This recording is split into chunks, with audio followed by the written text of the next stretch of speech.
The police tape fluttered like a ghost in the wind, a flimsy barrier against the oppressive silence of the old Hargrove house. I'm Detective Carter. For 20 years, I've seen things that would make your skin crawl, but this was different. My junior officer, his voice trembling over the comms, tried to explain. "No bodies, sir," he said, his words strained. "Just his camera, but the footage, it keeps looping. Every time it ends, it starts again, but there's more people in it." I stared at the small camera screen. It showed a smiling family, the Hargroves, standing next to a young man, James, the one who was missing. They looked so ordinary, so happy.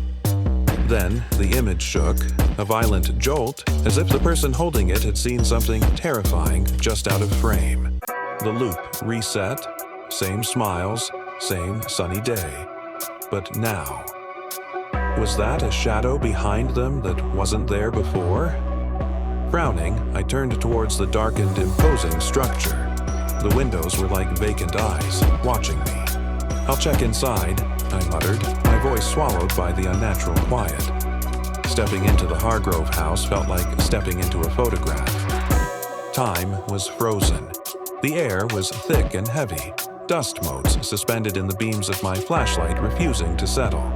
The old wallpaper, a pattern of faded roses, curled away from the walls as if trying to escape. As I moved through the halls, a deep chill clung to me, colder than any winter night. My flashlight flickered, casting dancing, distorted shadows that played tricks on my eyes. I found a large, ornate mirror in the main hallway. It was cracked, a spiderweb of fractures spreading from its center and covered in a disturbing number of fingerprints, smudged and overlapping. I shone my light on it, and my heart hammered against my ribs. My reflection. It lagged. It moved a fraction of a second after I did. A chilling, impossible delay. "What the hell?" I whispered, the words catching in my throat. Then, in the reflection, they appeared. Standing right behind my delayed self, a full family, the Hargroves. Their faces were pale, their eyes dark voids. I spun around, my hand instinctively going to my service weapon. The room was empty, utterly, terrifyingly empty. The silence that followed was louder than any scream. I was alone, but the mirror told a different story. Back at the station, the sterile fluorescent lights did little to chase away the chill from the house. I sat hunched over the camera, replaying the footage, trying to find a rational explanation. The recording glitched, the screen dissolving into static for a split second before snapping back to the smiling family. But in those brief flashes, I saw them. Other people, standing with the Hargroves, their expressions just as placid, just as unnerving. A mailman in his uniform, a little girl clutching a teddy bear, a young couple holding hands. Their faces were hauntingly familiar. I pulled up the regional database for missing persons. One by one, their profiles appeared on my monitor. Decades of disappearances, all linked by proximity to that one damn house. My blood ran cold. Then, a new frame flickered into existence on the camera's screen. It was me. I was standing in the Hargroves' living room, right where I had been hours before. But I was never filmed. My hands started to shake. I rewound the footage, cranking up the audio, straining to hear past the hiss of static. A whisper, faint but clear. A chorus of voices, layered and ancient. "Every year, we grow." A jolt, like an electric shock, shot through me. I looked up, out the station window, across the rain-slicked street, and my heart stopped. The Hargrove house, dark and dormant just hours ago, was now alight. Every window glowed with a warm, inviting light, a beacon in the encroaching darkness. They were home, and they were waiting. The drive back was a blur. A thick, unnatural fog rolled in, swallowing the road, my headlights barely cutting through the oppressive gray soup. It clung to the car like a shroud. Then I saw them, silhouettes in the mist, dozens of them, walking slowly, deliberately, all heading in the same direction. towards the Hargrove house. Their faces were blank, their eyes hollow and vacant. They moved with a dreamlike purpose drawn by an invisible string. I should have turned back, called for backup, done anything else, but I didn't. I parked the car and followed them inside. The interior was no longer the decaying crypt I'd explored earlier. It was alive. The dust was gone, the wallpaper pristine. The air was warm, smelling of roasted chicken and fresh bread. It was a home, vibrant and golden. And at the long dining table, the Hargroves were seated, smiling pleasantly. Standing beside them, holding a serving platter, was James, the missing man. He smiled at me, a wide, unnervingly peaceful grin. Mrs. Hargrove's voice was like honey and velvet. "We were waiting for you, Detective. It's that time again." I managed a nervous laugh, the sound brittle and out of place. "What time?" Mr. Hargrove gestured to an empty seat at the table, his smile identical to his wife's. "Dinner." And then the entire family, James included, laughed. It wasn't a warm, friendly sound. It was too loud, too perfectly synchronized, a chorus of manufactured joy that echoed with something deeply wrong. Panic seized me. I turned to run, but the front door was gone. The wall was seamless, covered in the same floral wallpaper. I rushed to the windows, my breath fogging the glass. Each one showed the same impossible view, a dark, empty street stretching into an endless void. No cars, no houses, no escape. I was trapped. I pulled out my gun, the cold steel a small comfort in my trembling hand. But when I looked down the barrel, aiming into the room, my own reflection stared back at me from the polished metal. And it was smiling. James's voice was a soft, sibilant whisper right behind me. "You shouldn't have watched the tape." The lights flickered violently, plunging the room into strobing chaos. One moment I was standing, gun in hand. The next, I was seated at the dinner table. My hands were on the polished wood, and theirs were holding mine, a chain of cold fingers. Mrs. Hargrove leaned in, her eyes filled with an ancient, knowing light. "We remember you now." As she spoke, a horrifying numbness spread from my fingertips. I looked down. My hand was beginning to fade, turning transparent, the wood grain of the table visible through my skin. My eyes widened in terror as I felt my face stretch, my muscles pulling into a static, permanent grin. I tried to scream, but no sound came out. I was being erased, rewritten into their perfect, horrifying picture. Every year, the house on the corner wakes, and every year it remembers a few more names, adding them to its collection, to its family. The next morning, a woman named Mrs. Elliott walked her dog down the quiet street, humming a cheerful tune. She glanced up at the old Hargrove house, a familiar sight. But today, something was different. In the upstairs window, where there were once only a few silhouettes, there were now two more. One looked like that nice young man, James, who delivered packages. The other, a man in a detective's coat. Both were smiling out at the neighborhood. Mrs. Elliott sighed, a small, knowing smile playing on her own lips as she tugged gently on her dog's leash. "Welcome back, neighbors," she said softly, before continuing on her way. "Thank you so much for tuning in for this chilling tale. If you enjoyed this story, don't forget to hit that like button and subscribe for more original horror every week. Your support means the world to us. Until next time, stay safe and maybe think twice before looking too closely at your neighbor's family photos. Have you ever had neighbors you barely see? I mean, maybe you exchange a quick wave while getting the mail, or a nod as you're pulling out of the driveway. But what if you had neighbors you only saw once a year? I'm not talking about a vacation home next door.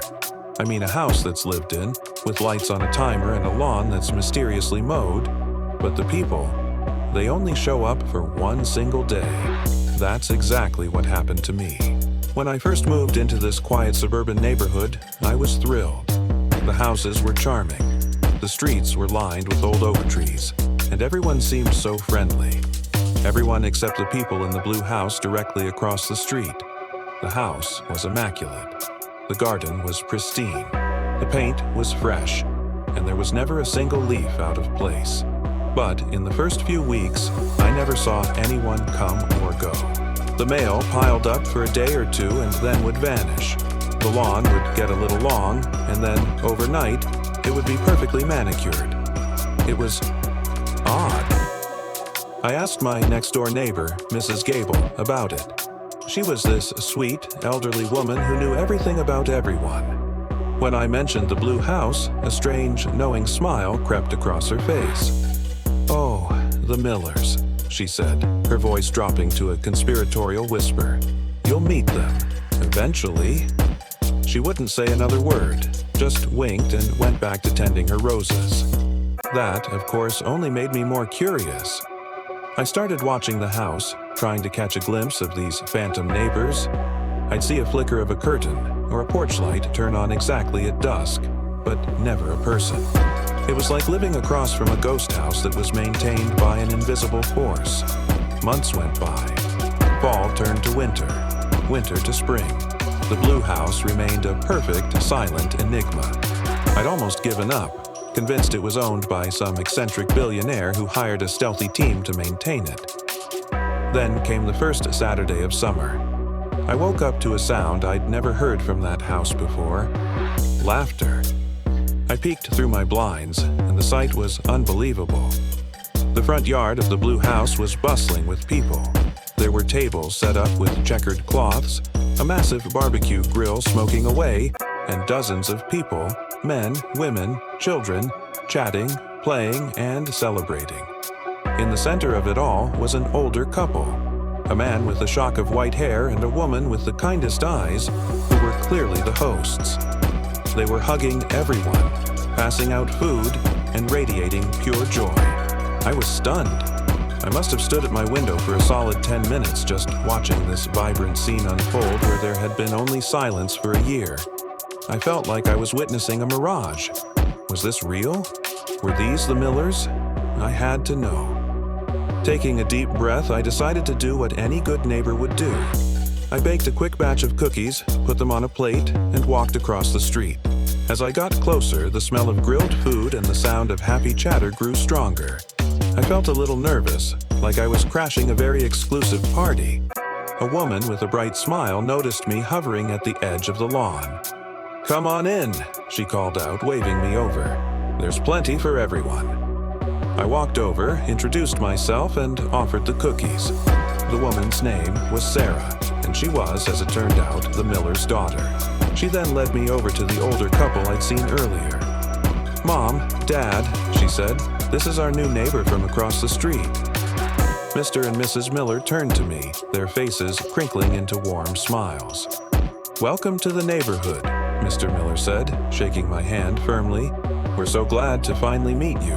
I'm George, and this is my wife, Eleanor." I explained I'd been living here for almost a year and was so curious about them. Eleanor laughed, a sound like little bells. "Oh dear," she said, "we must seem like quite the mystery." And then they told me their story. George and Eleanor Miller had bought that house 50 years ago. It was the first home they owned, the place where they raised their 3 children. It was filled with memories. When their kids grew up and moved away, and George's job transferred them to a different state, they couldn't bear to sell it. It wasn't just a house, it was the heart of their family. So they made a pact. They decided to keep the house, perfectly preserved, as a meeting place. And once a year, on the first Saturday of summer, their entire family, children, grandchildren, cousins, everyone, would travel from all corners of the country to come back to this house. They'd spend one perfect day together, reliving old memories and making new ones in the place where it all began. They hired a local service to handle the lawn and check on the house, which explained the ghost-like maintenance. The party wasn't just a party, it was a family reunion, a tradition, a pilgrimage back to their roots. As I looked around, I saw it. I saw the teenagers teaching the little kids how to play tag on the same lawn their parents had played on. I saw the siblings laughing over stories from their childhood. It was a beautiful, living tapestry of family history, all centered on this one house, on this one day. Eleanor explained, "This house holds our best moments. Keeping it is like keeping a photo album that we can step into, just for a day." I ended up staying for hours. They insisted. I ate grilled burgers, played a clumsy game of badminton with their grandkids, and listened to George tell stories about the neighborhood back in the day. They weren't ghosts. They were the opposite. They were so full of life and love that it overflowed and filled the entire street, but only for that one special day. They were the anchors of a family spread far and wide, and the blue house was their lighthouse, guiding them home. As the sun began to set, people started packing up, exchanging long, heartfelt hugs. It was a slow, reluctant farewell. I said my goodbyes to George and Eleanor. "Please, come back next year," Eleanor said, squeezing my hand. "You're part of the neighborhood, which means you're part of the family now." I walked back to my own house, the plate now empty of cookies but my heart full.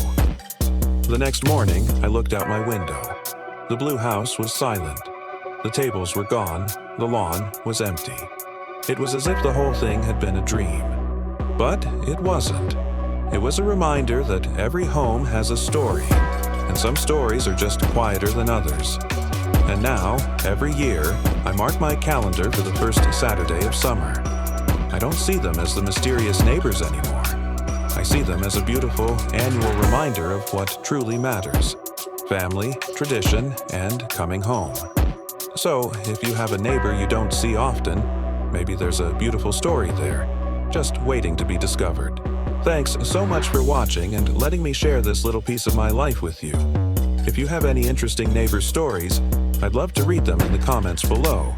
And hey, if you enjoyed this, don't forget to like this video and subscribe to the channel for more stories. See you next time.